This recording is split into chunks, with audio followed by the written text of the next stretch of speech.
Cyclist Balraj Singh Chauhan के साथ दलजीत अजनोहा की खास बातचीत की गई।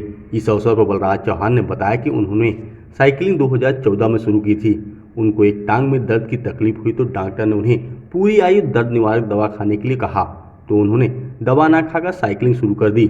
साइकिलिंग से उनको दर्द से थोड़ा राहत मिला। उन्होंने साइकिलिंग को अपने जीवन का शौक के तौर पर अपना लिया। वहीं अब इस देश के कई राज्यों में साइकिलिंग में भाग ले चुके हैं और कई प्रशंसा पत्र भी प्राप्त कर चुके हैं। बलराज चौहान ने बताया कि साइकिलिंग के साथ शरीर तंदुरुस्त निरोग रहता है, इसलिए जीवन में निरोग रहने के लिए साइकिलिंग जरूरी है। उन्होंने आज अपने जीवन में 1 लाख किलोमीटर साइकिलिंग चलाने की टर्म पूरी कर ली है। सत श्री अकाल दोस्तों, मैं थोड़ा होस्ट ते दोस्त दलजीत अजनोहा।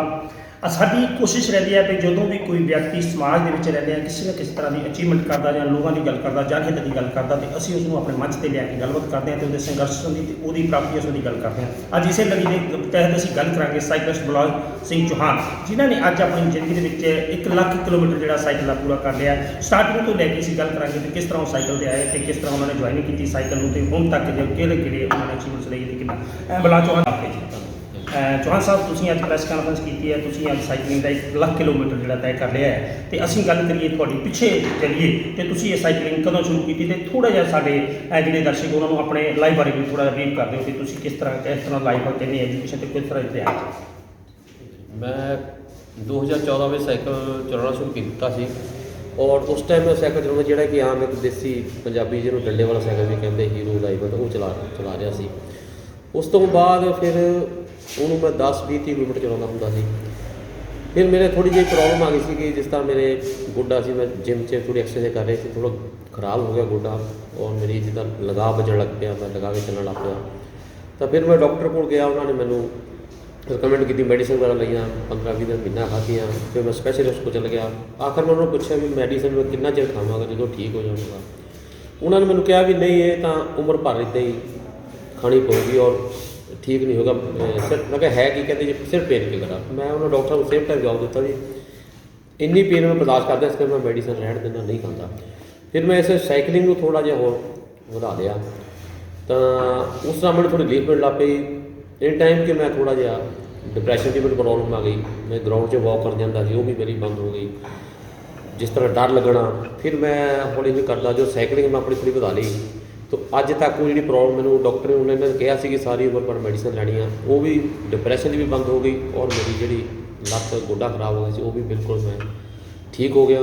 तो 2016 में फिर मैं इस साइकिल ते जिहड़ा ब्रेवे होंगी साड़ी जिस तरह कि 200, 300, 400, 600 किलोमीटर ये ब्रेवे होंगी उस मैं फिर भाग लैन लग पाया और फिर मैं इकल्ला ही चलता सी। खास करके ग्रुप चलते होंगे क्योंकि सारे पुराने सी, स्पीड उन्होंने बहुत होंगी, मैं उन्होंने लड़ नहीं सकता सी। और जो मन च मेरे एक डर सी, इंसान के मन च डर होंगे कि मौत का, वो डिप्रैशन भी उन्होंने कहा जाता हुण भी गया और हौली हौली मेरे मन चो निकल गया और फिर मैं इस कामयाबी बढ़ता गया। 200 किलोमीटर कर ली, 300, 400, 600 कर ली और फिर मेरा हौसला होर बढ़ गया। और जो असी एक साल 200, 300, 400, 600 किलोमीटर करते हैं वो एक बार सानू सुपर राइडर का खिताब मिलता जो कि मैं इस टाइम 8 बार मैंने मिल चुका है। और मैं सब तो वड्डी जी है वो 1460 किलोमीटर साइकिलिंग की है जो कि जिन्होंने G2G कहते हैं, इंडिया गेट दिल्ली तो लैके गेट वे ऑफ इंडिया, वो 1460 किलोमीटर सी 5 रात सी और 6 दिन च मैं पूरी की है। चौहान साहब तुसीं गल कीती स्टार्टिंग दे विच कि तुहानूं प्रॉब्लम हो गई गोडे दी, तुसीं डॉक्टर साहब की सजैशन ते तुसीं उहनूं रिफ्यूज़ करके मेडिसिन ड्रॉप करती ते नाल दे साइकिल नूं ले लिया। ते की मतलब जिहड़ा हुण तक तुसीं किन्ने स्टेट्स दे विच जां पंजाब दे विच किन्ने इहदे विच तुसीं देश दे विच किन्ने स्टेट्स दे विच तुसीं जा साइकिलिंग कर सके? पंजाब, हरियाणा, हिमाचल, जम्मू, दिल्ली, उत्तर प्रदेश, गुजरात, महाराष्ट्र, राजस्थान इन्होंने स्टेटों में मैं साइकिलिंग कर चुका हाँ। महाराष्ट्र हाँ जी। चौहान साहब इस साइकिलिस्ट जिहड़ा साइकिलिंग जिहड़ी है ये तुहाडा शौक है जां तुसीं इहनूं प्रोफैशन, क्योंकि आपां बहुत सारे लोग हाँ इन्हां चीज़ों नूं बहुत जानकारी नहीं रखते। कई बार अक्सर होस्ट वालों ये सवाल किया जाता भी तुसीं इहनूं बतौर तुहानूं प्रोफैशन का जां सोर्स ऑफ इनकम जां तुहाडी अपनी होर जिहड़ा की तुहाडी जिहड़ी आ जिहड़ा तुसीं अपने जॉब्स वगैरह तुसीं किहड़ी करदे? हाँ जी, वैसे मैं बिजनेसमैन हाँ, मेरी अपनी फाइनेंस कंपनी हाँ, पर ये मैं अपने शौक नहीं करता क्योंकि मैंने शौक से बचपन से साढ़े समय तो होंगे स्कूल साइकिल पर जाते ही 2 फ्रेंड भी बिठा लीते, 3 बिठा के चलाते रहे हैं। ਇਹ ਮੈਂ ਸ਼ੌਕ ਨਾਲ ਸ਼ੁਰੂ ਕੀਤੀ ਹੈ, ਹਜੇ ਤੱਕ ਮੈਂ ਸਿਰਫ ਸ਼ੌਕ ਲਈ ਚਲਾ ਰਿਹਾ ਹਾਂ, ਕਿਉਂਕਿ ਇਸ ਵਿੱਚ ਆਮ ਲੋਕਾਂ ਨੂੰ ਸ਼ਾਇਦ ਵਹਿਮ ਹੋਵੇਗਾ ਕਿ ਸਾਨੂੰ ਕਾਫੀ ਪੁੱਛ ਲੈਂਦੇ ਆ ਵੀ ਤੁਹਾਨੂੰ ਕਿੰਨੇ ਪੈਸੇ ਮਿਲੇ, ਤੁਸੀਂ 200 600 1000 ਕਿਲੋਮੀਟਰ ਚਲਾ ਕੇ ਆਉਂਦੇ ਆ, ਜਦ ਕਿ ਉਲਟ ਸਾਨੂੰ ਇਸ ਵਿੱਚ ਕੋਲੋਂ ਪੈਸੇ ਲਾ ਕੇ ਚਲਾਉਣਾ ਪੈਂਦਾ। ਇੱਕ ਜਿਹੜੀ ਸਾਨੂੰ 200 ਜਾਂ 300 ਕਿਲੋਮੀਟਰ ਦੀ ਸਾਨੂੰ 3-4 ਹਜ਼ਾਰ 'ਚ, ਔਰ ਜਿਹੜੀ ਹੁੰਦੀ ਆ 600 ਕਿਲੋਮੀਟਰ ਜਾਂ 400 ਸਾਨੂੰ 5-5 ਹਜ਼ਾਰ ਤੱਕ ਖਰਚਾ ਹੁੰਦਾ। ਔਰ ਜਿਹੜੀ ਵੱਡੀ ਰੇਸ ਉਸ ਨੇ ਜਿਸ ਤਰ੍ਹਾਂ ਮੈਂ ਦਿੱਲੀ ਬੰਬਈ ਜਾ ਕੇ ਬਹੁਤ ਹੀ ਕੋਸਟਲੀ ਸੀ, ਉਸ ਬਾਰੇ ਮੈਂ ਆਪਣੇ ਘਰ ਵੀ ਨਹੀਂ ਦੱਸ ਸਕਿਆ ਕਿੰਨਾ ਮੇਰਾ ਖਰਚਾ ਹੋਇਆ। ਹਾਂਜੀ ਚੌਹਾਨ ਸਾਹਿਬ, ਅਸੀਂ ਬਿਲਕੁਲ ਤੁਸੀਂ ਵਧੀਆ ਗੱਲ ਕਰਦੇ ਹੋ, ਕਿਉਂਕਿ ਇਸ ਗੁਫ਼ਤਗੂ ਜਿਹੜੀ ਸਾਡੀ ਅਸੀਂ ਕਰਦੇ ਹਾਂ, ਬਹੁਤ ਸਾਰੇ ਲੋਕ ਦਰਸ਼ਕ ਦੇਖਦੇ ਆ, ਵਿਊਜ਼ ਵੀ ਆਉਂਦੇ ਆ, ਕਈ ਗੱਲਾਂ ਹੁੰਦੀਆਂ, ਪਰ ਜਿਵੇਂ ਤੁਸੀਂ ਮੈਸੇਜ ਦੇ ਰਹੇ ਹੋ ਕਿ ਸਾਈਕਲਿੰਗ ਦੇ ਨਾਲ ਕੋਈ ਇਨਕਮ ਨਾ ਹੈ, ਇਹ ਸਿਰਫ ਹੌਬੀ ਹੈ। ਇਹਦੇ ਵਿੱਚ ਬਹੁਤ ਸਾਰੇ ਲੋਕਾਂ ਦੇ ਵਿੱਚ ਭਰਮ ਹੁੰਦਾ ਵੀ ਸਾਈਕਲਿੰਗ ਕਰਦੇ ਆ, ਇਹਨਾਂ ਨੂੰ ਪਤਾ ਨਹੀਂ ਕਿੰਨੀ ਇਨਕਮ ਹੈਗੀ ਆ। ਬਹੁਤ ਵਧੀਆ ਤਰੀਕੇ ਨਾਲ ਤੁਸੀਂ ਇਹ ਗੱਲ ਕੀਤੀ। ਪਰ ਅਸੀਂ ਹੁਣ ਜੇ ਗੱਲ ਕਰੀਏ, ਜਿਵੇਂ ਤੁਸੀਂ ਆਪਣਾ ਬਿਜ਼ਨਸ ਫਾਈਨਾਂਸ ਦਾ ਬਿਜ਼ਨਸ ਆ, ਇਹ ਜਿਹੜੇ ਐਪਰੀਸ਼ੀਏਸ਼ਨ ਲੈਟਰ ਮਿਲਦੇ ਆ, ਜਿਵੇਂ ਤੁਹਾਨੂੰ ਵੱਖ-ਵੱਖ ਸਟੇਟਾਂ ਦੇ ਵਿੱਚ ਤੁਸੀਂ ਜਾ ਕੇ ਆ, ਉਹਦੇ ਨਾਲ ਜਿਹੜਾ ਦੂਸਰੇ ਆਪਾਂ ਲੋਕਾਂ ਦੇ ਵਿੱਚ ਕਈ ਇੱਕ ਮੁਹਿੰਮ ਚੱਲਦੀ ਹੈ ਸਾਈਕਲਿੰਗ ਦੀ। ਹੁਸ਼ਿਆਰਪੁਰ ਦੀ ਗੱਲ ਕਰੀਏ, ਤੁਸੀਂ ਹੁਸ਼ਿਆਰਪੁਰ ਦੇ ਜੰਪ ਲਓ, ਇੱਥੇ ਪਰਮਜੀਤ ਸਿੰਘ ਸਚਦੇਵਾ ਜੀ ਤੁਹਾਡੇ ਨਾਲ ਨੇ, ਅਤੇ ਹੋਰ ਬੜੇ ਟੀਮ ਮੈਂਬਰ ਨੇ ਜਿਹੜੇ ਤੁਹਾਡੇ ਬਹੁਤ ਰਿਸਪੈਕਟ ਨੇ, ਰਿਗਾਰਡਡ ਨੇ, ਅਤੇ ਤੁਸੀਂ ਅਕਸਰ ਜਿੱਦਾਂ ਕੋਵਿਡ ਨੂੰ ਲੈ ਕੇ ਜਾਂ ਹੋਰ ਜਿਹੜੀਆਂ ਬਿਮਾਰੀਆਂ, ਕਈ ਵਾਰ ਜਾਗਰੂਕ ਰੈਲੀ ਹੈ, ਤੁਸੀਂ ਹੁਸ਼ਿਆਰਪੁਰ ਤੋਂ ਬਾਹਰ ਵੀ ਕਿਤੇ ਕੀਤੀ ਆ, ਔਰ ਕਿੰਨਾ ਕੁ ਤੁਹਾਨੂੰ ਲੱਗਾ ਵੀ ਜਿਹੜਾ ਲੋਕਾਂ ਨੇ ਐਪਰੀਸ਼ੀਏਟ ਕੀਤਾ ਵੀ ਭਾਈ ਤੁਸੀਂ ਇਹ ਸਾਈਕਲਿੰਗ ਆਪਣੀ ਹੌਬੀ ਦੇ ਤੌਰ 'ਤੇ ਤੁਸੀਂ ਕਰ ਰਹੇ ਹੋ? ਮੈਂ ਇਸ ਤੋਂ ਬਾਅਦ ਦੱਸਣਾ ਚਾਹੁੰਦਾ ਕਿ ਮੈਨੂੰ ਮੇਰੀਆਂ ਸਾਈਕਲਿੰਗ ਦੀਆਂ ਪ੍ਰਾਪਤੀਆਂ ਨੂੰ ਦੇਖਦੇ ਹਾਂ ਕਿ ਮਿਊਨਿਸਪਲ ਕਾਰਪੋਰੇਸ਼ਨ ਹੁਸ਼ਿਆਰਪੁਰ ਨੇ ਮੈਨੂੰ ਜਿਹੜੇ 2 ਸਾਲ ਪਹਿਲਾਂ ਮੈਨੂੰ ਆਪਣਾ ਸਵੱਛ ਭਾਰਤ ਮਿਸ਼ਨ ਦਾ ਬ੍ਰਾਂਡ ਅੰਬੈਸਡਰ ਨਿਯੁਕਤ ਕੀਤਾ ਸੀ, ਜਿਸ ਦੀ ਕਿ ਮੈਂ ਕਾਫੀ ਹੁਸ਼ਿਆਰਪੁਰ ਤੋਂ ਲੈ ਕੇ ਡਲਹੌਜ਼ੀ, ਖਜਿਆਰ ਤੋਂ ਧਰਮਸ਼ਾਲਾ, ਮੈਕਲੋਡਗੰਜ, ਹੁਸ਼ਿਆਰਪੁਰ ਤੋਂ ਲੈ ਕੇ ਸ਼ਿਮਲਾ, ਕੁਫਰੀ ਤੱਕ ਮੈਂ ਸਾਰੀ ਸਾਈਕਲਿੰਗ ਕੀਤੀ। ਸਵੱਛ ਭਾਰਤ ਮਿਸ਼ਨ ਤਹਿਤ ਮੈਂ ਕੀਤੀ। ਉਹ ਲੋਕਾਂ ਨੂੰ ਮੈਸੇਜ ਦਿੱਤਾ ਕਿ ਸਾਨੂੰ ਆਪਣਾ ਆਲਾ ਦੁਆਲਾ ਵੀ ਸਾਫ਼, ਜਿਸ ਤਰ੍ਹਾਂ ਕਿ ਆਪਣਾ ਘਰ ਸਾਫ਼ ਰੱਖਦੇ ਹਾਂ, ਇਸ ਆਲਾ ਦੁਆਲਾ ਵੀ ਸਾਫ਼ ਰੱਖਣਾ ਚਾਹੀਦਾ। ਔਰ ਹੁਸ਼ਿਆਰਪੁਰ ਸ਼ਹਿਰ ਦੇ ਵਿੱਚ ਭਾਵੇਂ ਪੁਲਿਸ ਵੱਲੋਂ ਕੋਈ ਸਾਈਕਲ ਰੈਲੀ ਕਰਾਈ ਜਾਂਦੀ ਆ, ਕਿਸੇ ਸੋਸ਼ਲ ਕਾਰਜ ਲਈ ਹੈਲਥ ਡਿਪਾਰਟਮੈਂਟ ਵੱਲੋਂ ਕੈਂਸਰ ਡੇ 'ਤੇ ਕੀਤੀ ਜਾਂਦੀ ਆ, ਏਡ ਡੇ 'ਤੇ ਕੀਤੀ ਜਾਂਦੀ ਆ, ਉਸੇ ਆਪਣੀ ਟੀਮ ਦੇ ਨਾਲ ਸਾਈਕਲਿੰਗ ਮੈਂਬਰ ਲੈ ਕੇ ਸ਼ਮੂਲੀਅਤ ਕਰਦੇ ਹਾਂ।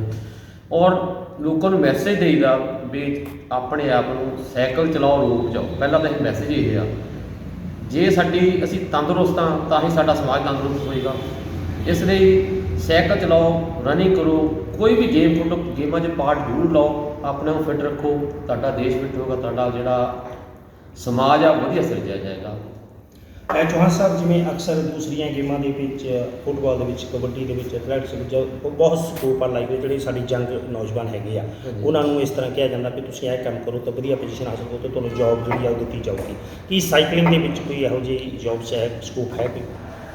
ਨਹੀਂ, ਜਿਹੜੀ ਅਸੀਂ ਇਹ ਸਾਈਕਲਿੰਗ ਕਰਦੇ ਹਾਂ ਇਹ ਹੈਗਾ ਸਿਰਫ ਆਪਣੇ ਲਈ। ਇਸ ਤੋਂ ਇਲਾਵਾ ਹੁੰਦੀ ਇੱਕ ਸਾਈਕਲਿੰਗ ਰੇਸ ਹੁੰਦੀ ਆ ਜੀ, ਉਹ ਜਿਹੜੀ ਕਿ ਸਾਈਕਲਿੰਗ ਫੈਡਰੇਸ਼ਨ ਆਫ ਇੰਡੀਆ ਆ, ਉਹਦੇ ਵਿੱਚ ਜਿਹੜੇ ਬੱਚੇ ਆ ਕਿ ਜਿਸ ਤਰ੍ਹਾਂ ਸਾਡੇ ਲੁਧਿਆਣੇ ਵਿੱਚ ਵੀ ਅਕੈਡਮੀ ਹੈ, ਦਿੱਲੀ ਵਿੱਚ ਹੈ, ਇੰਡੀਆ 'ਚ ਹੈ, ਉਹ ਜਿਹੜੇ ਬੱਚੇ ਰੇਸ 'ਚ ਜਾਂਦੇ ਉਹਨਾਂ ਨੂੰ ਜਿਸ ਤਰ੍ਹਾਂ ਕਿਸੇ ਗੌਰਮੈਂਟ ਦੀ ਪਾਲਿਸੀ ਹੋਣਗੇ ਉਸ ਦਾ ਮਿਲ ਸਕਦੀ ਆ। ਔਰ ਇਸ ਵੇਲੇ ਸਾਡੀ ਜਿਹੜੀ ਸਾਈਕਲ ਫੈਡਰੇਸ਼ਨ ਆਫ ਇੰਡੀਆ ਬਹੁਤ ਵਧੀਆ ਕੰਮ ਕਰ ਰਹੀ ਆ। ਉਸ ਦੇ ਵਿੱਚ ਸਾਡੇ ਕਾਫੀ ਬੱਚੇ ਜਿਹੜੇ ਹਨ, ਜਿੱਥੇ ਸਾਡੇ ਤਾਂ ਚਲੋ ਹੁਸ਼ਿਆਰਪੁਰ 'ਚ ਟਰੈਕ ਨਹੀਂ ਹੈਗਾ, ਉਹ ਟਰੈਕ ਦੇ ਵਿੱਚ ਸਾਈਕਲ ਭਜਾਇਆ ਜਾਂਦਾ, ਉਹ ਰੇਸਰ ਸਾਈਕਲ ਹੁੰਦਾ, ਉਹ ਟਰੈਕ 'ਚ ਭਜਾਇਆ ਜਾਂਦਾ।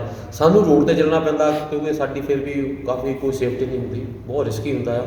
ਸਾਨੂੰ ਕਾਫੀ ਬੰਦੇ ਕਹਿੰਦੇ ਵੀ ਤੁਸੀਂ ਸੜਕਾਂ 'ਤੇ ਘੁੰਮਦੇ ਕਿਉਂ ਇੱਦਾਂ, ਪਰ ਇੱਕ ਜਨੂੰਨ ਆ, ਇੱਕ ਹੈ ਗੇਮ 'ਚ ਪਾਰਟ ਲੈਣਾ, ਜ਼ਿੰਦਗੀ ਦਾ ਹਿੱਸਾ ਆ, ਉਤਰਾਅ ਚੜਾਉਂਦੇ ਰਹਿੰਦੇ ਆ।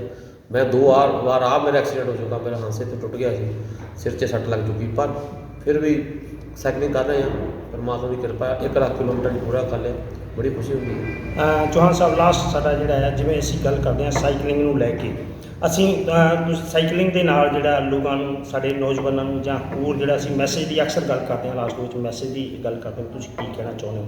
ਪਰ ਅਸੀਂ ਇਹ ਜ਼ਰੂਰ ਇਹ ਤੋਂ ਇੱਕ ਡਿਫਰੈਂਟ ਜਿਹੀ ਗੱਲ ਕਰਦੇ ਹਾਂ ਕਿ ਚੌਹਾਨ ਸਾਹਿਬ, ਜਿਹੜਾ ਸਾਈਕਲਿੰਗ ਨੂੰ ਲੈ ਕੇ ਅਸੀਂ ਜਦੋਂ ਤੁਹਾਡੀ ਪ੍ਰੋਬਲਮਸ ਕ੍ਰੀਏਟ ਹੁੰਦੀ ਹੈ ਕਿ ਸਰਕਾਰ ਵੱਲੋਂ ਜਾਂ ਕੁਛ ਹੋਰ ਕੋਈ ਸਹੂਲਤ ਮਿਲਦੀ ਹੈ, ਬੇਸ਼ੱਕ ਤੁਸੀਂ ਹੌਬੀ ਨੂੰ ਕਰਦੇ ਹੋ, ਜਿਵੇਂ ਤੁਹਾਨੂੰ ਵੱਖਰੇ ਡਿਫਰੈਂਟ ਡਿਪਾਰਟਮੈਂਟ ਦੇ ਸਨਮਾਨਿਤ ਕੀਤਾ, ਐਪਰੀਸ਼ੀਏਸ਼ਨ ਲੈਟਰ ਦਿੱਤੇ ਆ, ਅਤੇ ਜਦੋਂ ਕਿਤੇ ਪ੍ਰੋਬਲਮ ਹੁੰਦੀ ਇੱਦਾਂ ਦੀ ਕੋਈ ਤੁਹਾਨੂੰ ਪਰਸਨਲ ਏਡ ਕਰਦੇ ਆ ਕੋਈ?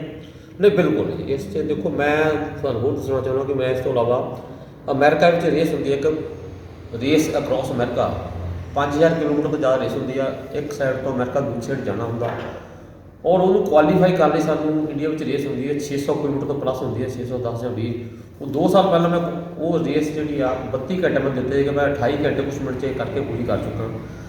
ਮੈਂ ਕੁਆਲੀਫਾਈ ਹਾਂ, ਪਰ ਮੈਨੂੰ ਸਪਾਂਸਰ ਨਹੀਂ ਮਿਲ ਰਿਹਾ, ਉਹ ਬਹੁਤ ਮਹਿੰਗੀ ਆ, 35-40 ਲੱਖ ਦਾ ਖਰਚਾ ਉਹਦੇ ਵਿੱਚ।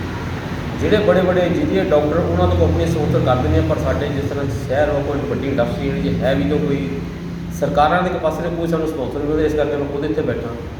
ਤਾਂ ਇਹ ਇੱਕ ਤਰਾਸਦੀ ਹੈ ਸਾਡੇ ਪੰਜਾਬ ਦੀ, ਸਾਡੀ ਜਿਹੜੀ ਹੈਗੀ ਬਿਲਕੁਲ ਹੀ ਹੈ, ਕਿਉਂਕਿ ਸਾਡੇ ਨੇੜੇ ਹਰਿਆਣਾ ਸੂਬਾ ਆ। ਅੱਜ ਤੁਸੀਂ ਉੱਥੇ ਦੇਖੋ ਕਿ ਓਲੰਪਿਕ ਵਿੱਚ ਕਿੰਨੇ ਉਹਨਾਂ ਦੇ ਪਲੇਅਰ ਜਾਂਦੇ ਆ, ਔਰ ਏਸ਼ੀਆ 'ਚ ਕਿੰਨੇ ਜਾ ਰਹੇ ਹੋ, ਕਿੰਨੇ ਗੋਲਡ ਮੈਡਲ, ਕਿੰਨੇ ਮੈਡਲ ਆਏ। ਜਦ ਕਿ ਮੇਰਾ ਖਿਆਲ ਕਾਫੀ ਸਮੇਂ ਬਾਅਦ ਸਾਡਾ ਕਿ ਪੰਜਾਬ 'ਚੋਂ ਹਾਕੀ ਦੀ ਟੀਮ ਦੇ ਕੋਈ ਪਲੇਅਰ ਗਏ ਤਾਂ ਕੁਝ ਕਾਮਯਾਬੀ ਹਾਸਲ ਕੀਤੀ। ਇਹ ਸਾਡੀ ਤਰਾਸਦੀ ਹੈ ਕਿ ਸਾਡੀ ਗੇਮਾਂ ਜੋ ਸਾਡੀ ਸਰਦਾਰੀ ਹੁੰਦੀ ਸੀ ਪੰਜਾਬ ਦੀ, ਉਹ ਨਹੀਂ ਰਹੀ। ਚੌਹਾਨ ਸਾਹਿਬ, ਸਾਈਕਲਿੰਗ ਨੂੰ ਲੈ ਕੇ ਕੋਈ ਇਹੋ ਜਿਹੀ ਗੱਲ ਜਿਹੜੀ ਅਸੀਂ ਵਿਸਰ ਗਏ ਹਾਂ, ਅਸੀਂ ਸਵਾਲ ਨਹੀਂ ਕਰ ਸਕੇ, ਔਰ ਤੁਸੀਂ ਉਹ ਸਾਡੇ ਦਰਸ਼ਕਾਂ ਤੱਕ ਪਹੁੰਚਾਉਣਾ ਚਾਹੁੰਦੇ ਹੋ ਜਾਂ ਕਹਿਣਾ ਚਾਹੁੰਦੇ ਹੋ, ਕੋਈ ਵੀ ਉਹ ਜ਼ਰੂਰ ਸਾਡੇ ਦਰਸ਼ਕਾਂ ਤੱਕ। ਹਾਂ, ਇਹ ਤਾਂ ਮੈਂ ਕਹਿਣਾ ਚਾਹੁੰਦਾ ਕਿ ਸਾਈਕਲਿੰਗ ਇੱਕ ਐਸੀ ਗੇਮ ਆ ਕਿ ਇਹਨੂੰ ਕੋਈ ਟੀਮ ਦੀ ਜ਼ਰੂਰਤ ਨਹੀਂ ਹੁੰਦੀ। ਤੁਸੀਂ ਆਪਣੇ ਫਿਟਨੈਸ ਲਈ, ਆਪਣੇ ਤੰਦਰੁਸਤ ਰਹਿਣ ਲਈ ਸਾਈਕਲਿੰਗ ਕਰੋ, ਸਵੇਰੇ ਕਰੋ, ਸ਼ਾਮ ਕਰੋ। ਇਹ 'ਚ ਤੁਹਾਨੂੰ ਇਹ ਨਹੀਂ ਹੁੰਦਾ ਵੀ ਤੁਸੀਂ ਟੀਮ ਦੇ ਤੁਹਾਨੂੰ 2 ਮੈਂਬਰ ਚਾਹੀਦੇ, 6 ਚਾਹੀਦੇ, 8 ਚਾਹੀਦੇ। ਜਦੋਂ ਉਸ ਟਾਈਮ ਤੁਹਾਨੂੰ ਮਿਲਦਾ 1 ਘੰਟਾ, ਅੱਧਾ ਘੰਟਾ, 2 ਘੰਟੇ, 4 ਘੰਟੇ ਸਾਈਕਲਿੰਗ ਕਰੋ, ਔਰ ਤੁਹਾਨੂੰ ਫੀਲਿੰਗ ਅਲੱਗ ਹੁੰਦੀ ਹੈ। ਮੈਂ ਸਾਈਕਲਿੰਗ ਕਰਦਾ, ਮੈਂ ਦਿੱਲੀ ਪਿੰਡਾਂ ਵਿੱਚ ਵੀ ਜਾਂਦਾ, ਕਸਬਿਆਂ 'ਚ ਘੁੰਮਦਾ, ਸਵੇਰੇ ਸਨਰਾਈਜ਼ ਕਰਦਾ ਹੁੰਦਾ, ਇੰਨੇ ਵਧੀਆ ਮਾਹੌਲ ਹੁੰਦਾ, ਵਧੀਆ ਆਕਸੀਜਨ ਮਿਲਦੀ ਆ, ਵੱਖ-ਵੱਖ ਤਰ੍ਹਾਂ ਦੇ ਵਿਊ ਹੁੰਦੇ। ਕੁਛ ਮੇਰਾ ਸ਼ੌਂਕ ਆ ਫੋਟੋਗ੍ਰਾਫੀ ਦਾ, ਔਰ ਮੈਂ ਫੋਟੋਗ੍ਰਾਫੀ ਦੇ ਜੋ ਨਜ਼ਾਰੇ ਉਸ ਵੇਲੇ ਮਿਲਦੇ ਆ ਉਹ ਆਮ ਦਿਨ ਵੇਲੇ ਨਹੀਂ ਦੇਖ ਸਕਦੇ। ਜੋ ਸਾਈਕਲਿੰਗ 'ਚ ਮੇਰੀਆਂ ਪ੍ਰਾਪਤੀਆਂ ਕੀਤੀਆਂ, ਮੈਨੂੰ ਸਾਈਕਲਿੰਗ ਨੇ ਜੇ ਅੱਜ ਮੈਨੂੰ ਇੱਥੇ ਤੱਕ ਪਹੁੰਚਾਇਆ ਆ, ਇਹ ਮੈਨੂੰ ਸਾਈਕਲਿੰਗ ਨੇ ਬਚਾਇਆ। ਇਸ ਦੇ ਵਿੱਚ ਸਭ ਤੋਂ ਵੱਡਾ ਮੀਡੀਆ ਦਾ ਬਹੁਤ ਰੋਲ ਹੈ, ਜਿਨ੍ਹਾਂ ਨੇ ਕਿ ਮੈਨੂੰ ਮੇਰੀ ਸਾਈਕਲਿੰਗ ਪ੍ਰਮੋਟ ਕੀਤਾ। ਅੱਜ ਦੇਸ਼ ਵਿਦੇਸ਼ 'ਚ ਮੇਰੇ ਫੋਲੋਅਰ ਆ, ਮੈਨੂੰ ਜਾਣਦੇ ਆ, ਮੈਸੇਜ ਕਰਦੇ, ਭਾਵੇਂ ਪਰਸਨਲੀ ਮਿਲੇ ਨਹੀਂ, ਉਹ ਮੈਨੂੰ ਸਾਈਕਲਿੰਗ ਕਰਕੇ ਪਛਾਣਨ ਲੱਗ ਗਿਆ, ਮੇਰੀ ਪਛਾਣ ਸਾਈਕਲਿੰਗ। ਔਰ ਜਦੋਂ ਮੈਂ ਪਿੰਡਾਂ ਵਿੱਚ ਵੀ ਜਾਂਦਾ ਆ, ਉਹ ਮੈਨੂੰ ਬੱਚੇ ਕਹਿ ਦਿੰਦੇ ਆ, ਲੋਕ ਕਹਿੰਦੇ ਆ ਦੇਖੋ ਸਾਈਕਲ ਵਾਲਾ ਜਾ ਰਿਹਾ, ਜਿਹੜਾ ਅਖਬਾਰ 'ਚ ਫੋਟੋ ਆਈ ਸੀ। ਕੋਈ ਸਮਾਂ ਹੁੰਦਾ ਸੀ ਲੋਕ ਸਾਨੂੰ ਕਹਿੰਦੇ ਸੀ ਸਾਈਕਲ ਚਲਾਉਣ ਲੱਗ ਪਿਆ, ਮਾੜਾ ਗਿਣਿਆ ਜਾਂਦਾ ਸੀ। ਪਰ ਅੱਜ ਜਦੋਂ ਕਹਿੰਦੇ ਤਾਂ ਲੋਕ ਪ੍ਰਾਊਡ ਨਾਲ ਕਹਿੰਦੇ ਯਾਰ ਸਾਡਾ ਕੋਈ ਪੁੱਛਦਾ ਤਾਂ ਕਹਿੰਦੇ ਸਾਡਾ ਫਰੈਂਡ ਆ, ਮੇਰਾ ਨੋਨ ਆ, ਮੈਨੂੰ ਜਾਣਦਾ ਆ। ਇਸ ਕਰਕੇ ਹੁਣ ਸਾਨੂੰ ਆਪਣੇ 'ਤੇ ਪ੍ਰਾਊਡ ਹੁੰਦਾ। ਮੈਂ ਸਾਰਿਆਂ ਨੂੰ ਅਪੀਲ ਕਰਾਂਗਾ ਕਿ ਸਾਈਕਲਿੰਗ ਜ਼ਰੂਰ ਕਰੋ, ਸਾਈਕਲ ਚਲਾਓ, ਰੋਕ ਭਜਾਓ। ਬਹੁਤ ਬਹੁਤ ਧੰਨਵਾਦ ਚੌਹਾਨ ਸਾਹਿਬ, ਤੁਸੀਂ ਸਾਡੇ ਨਾਲ ਗੱਲ ਕੀਤੀ। ਦੋਸਤੋ, ਇਹ ਸਨ ਬਲਦਾਰ ਸਿੰਘ ਚੌਹਾਨ ਸਾਈਕਲਿਸਟ, ਜਿਨ੍ਹਾਂ ਨੇ ਅੱਜ ਪ੍ਰੈਸ ਕਾਨਫਰੰਸ ਕੀਤੀ। 1 ਲੱਖ ਕਿਲੋਮੀਟਰ ਇਹਨਾਂ ਨੇ ਆਪਣਾ ਜਿਹੜਾ ਲਾਈਫ ਦੇ ਵਿੱਚ ਪੂਰਾ ਕੀਤਾ, ਅਤੇ ਉਹਦੇ ਦੌਰਾਨ ਹੀ ਇਹਨਾਂ ਨੇ ਅੱਜ ਇਹਨਾਂ ਦੇ ਨਾਲ ਸਾਨੂੰ ਵੀ ਮੌਕਾ ਮਿਲਿਆ ਗੱਲਬਾਤ ਕਰਨ ਦਾ। ਇਹਨਾਂ ਨੇ ਬਹੁਤ ਹੀ ਵਧੀਆ ਤਰੀਕੇ ਨਾਲ ਦੱਸਿਆ ਵੀ ਕਿਸ ਤਰ੍ਹਾਂ ਇਹਨਾਂ ਨੇ ਸਾਈਕਲਿੰਗ ਸ਼ੁਰੂ ਕੀਤੀ ਅਤੇ ਕਿਸ ਤਰ੍ਹਾਂ ਇਹਨਾਂ ਨੂੰ ਸਰੀਰਕ ਪ੍ਰੋਬਲਮ ਹੋਈ, ਅਤੇ ਉਹ ਤੋਂ ਬਾਅਦ ਇਹਨਾਂ ਨੇ ਮੈਡੀਸਨ ਨੂੰ ਡਰੋਪ ਕਰਕੇ ਵਿਦਆਊਟ ਡਾਕਟਰ ਸੁਜੈਸ਼ਨ ਤੋਂ ਉਹਨੂੰ ਆਪਣੇ ਤਰੀਕੇ ਨਾਲ ਸਾਈਕਲ ਚਲਾਉਣ ਤੇ ਜਿਹਦੇ ਇੰਪਰੂਵ ਹੋਏ, ਅਤੇ ਨਾਲ ਦੀ ਨਾਲ ਇਹਨਾਂ ਨੇ ਆਪਣਾ ਕੰਟੀਨਿਊ ਰੱਖਿਆ, ਅਤੇ ਹੁਣ ਤੱਕ ਇਹਨਾਂ ਨੇ ਸਾਈਕਲ ਜਿਹੜੇ ਚਲਾ ਰਹੇ ਨੇ, ਅਤੇ ਕਾਫੀ ਅਚੀਵਮੈਂਟਸ ਲਏ ਆ। ਦੇਸ਼ ਦੀ ਜਿਹੜੇ ਆ ਵੱਖ-ਵੱਖ ਡਿਫਰੈਂਟ ਸਟੇਟਸ ਤੋਂ ਇਹਨਾਂ ਨੂੰ ਬੜੇ ਐਪਰੀਸ਼ੀਏਸ਼ਨ ਲੈਟਰ ਮਿਲੇ ਆ, ਅਤੇ ਹੁਣ ਇਹਨਾਂ ਨੇ ਨਾਲ ਇਹ ਵੀ ਗੱਲ ਕੀਤੀ ਆ ਵੀ ਦੇਸ਼ ਜਿਹੜਾ ਸਾਈਕਲ ਚਲਾਉਣ ਦੇ ਨਾਲ ਜਿੱਥੇ ਸਾਡਾ ਸਰੀਰ ਨਿਰੋਗ ਰਹਿੰਦਾ ਹੈ, ਤੰਦਰੁਸਤ ਰਹਿੰਦਾ ਹੈ, ਉੱਥੇ ਸਾਡੀ ਜਿਹੜੀ ਆਪਣੇ ਸਰੀਰਕ ਤੌਰ 'ਤੇ, ਮਾਨਸਿਕ ਤੌਰ 'ਤੇ ਵੀ ਜਿਹੜੀ ਸ਼ਾਂਤੀ ਮਿਲਦੀ ਹੈ। ਹੁਸ਼ਿਆਰਪੁਰ